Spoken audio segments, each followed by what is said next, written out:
think or consider yourself to be a genius? No.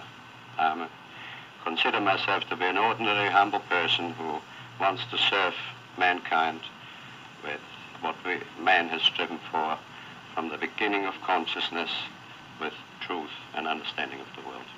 Well, now, one thing, you have a theory about the moon, and we expect to be able to get observable facts about the moon fairly soon. What is your theory? Well, it is by now rather more than a theory.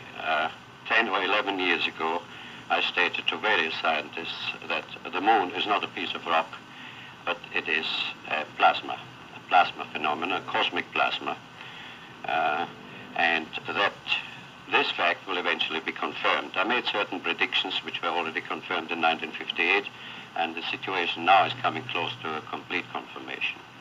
What will be the result if you're proved to be correct in your theories? The result will be profound and decisive, because it will give proof that a complete reinvestigation of the laws of nature is necessary. Because if the moon is a plasma, no man will ever land on it. The soft landing attempts will all fail. That means that the mass of the moon is less, far less, than is currently assumed. It's in a different state of energy, and it has far less mass. That means there is no more explanation for the tides. If the moon, for example, had only 1,000th part of its current mass, then the tides would only be 2 inches high under conventional theories instead of sometimes 14 feet. And that means that if it is proved that the moon is a plasma, then all gravitational theories are out, and a new concept of the cosmos and of its laws has to be evolved. Aren't you being a bit adventurous, though, because you know we're going to be able to test out your theories on the moon fairly soon?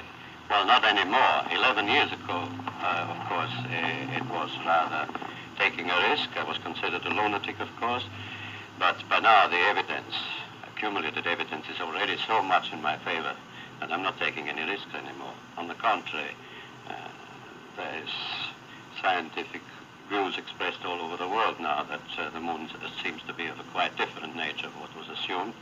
But the Americans and Russians are thinking of landing men on it. Well, that will never happen. Not on the moon. On Mars, on Venus, on other planets, yes, but the moon is definitely, as I assert, a plasma. Isn't there a slight contradiction? You mentioned the moon and the tides, Mr. Foster, and at the earlier part of the interview you talked about the tides sweeping over the Earth. Well, there is no contradiction there, because once the moon is proven not to be a piece of rock, but something of far less mass, and the gravitational theories are out and discarded, new concepts have to be involved which will show that the lawfulness of nature in the cosmos is identical to that in a hydrogen atom or in atomic processes.